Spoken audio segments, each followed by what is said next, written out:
নতুন জিনিস রান্না করব, ট্যাংরা মাছ দিয়ে গিমি শাক দিয়ে আলু দিয়ে রান্না হবে।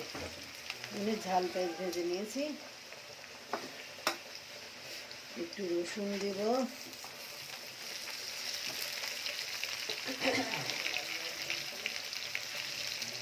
লবণ, হলুদ দেব।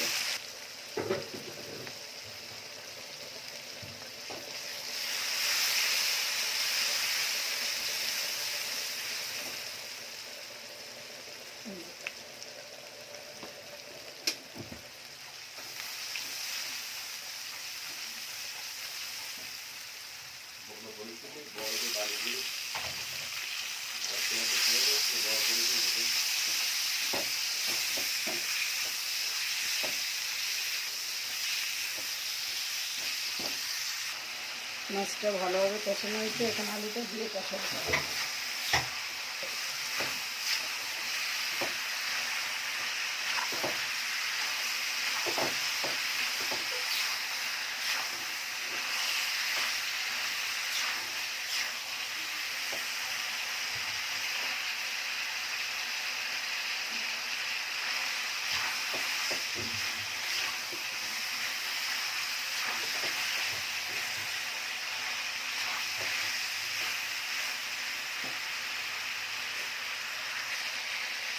পানি দিয়ে দিলাম, মাছ আর আলু কষানো শেষ, এখন পানি দিয়ে দিলাম।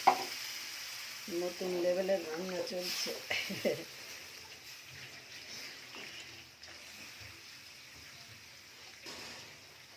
আর একটু পানি দেব, দিয়ে ঢেকে দেব। এই যে রান্নাটা প্রায় সিদ্ধ হয়ে গেছে, আলু টমেটো, এই যে আলুটা সিদ্ধ হয়ে গেছে। এখন শাকটা দিয়ে দেব। এই যে গিমি শাক, এই যে পাতা বেছে নিয়েছি, শুধু ডাটা ফেলে দিয়েছি, শুধু পাতা নিয়েছি। অনেক তিতি শাক। এই যে দিয়ে দিয়ে অফ করে দিব, আর জ্বালানো যাবে না।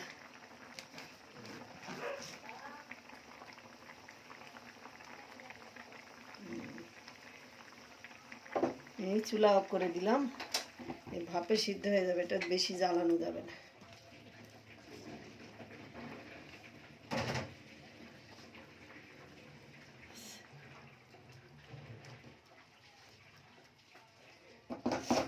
ঝোল, ট্যাংরা মাছের ঝোল গিমি শাক দিয়ে, বাস আলুর ঝোল হয়ে গেছে। অফ করে দিলাম। আল্লাহ হাফেজ, সবাই ভালো থাকবেন, আমাদের জন্য দোয়া করবেন।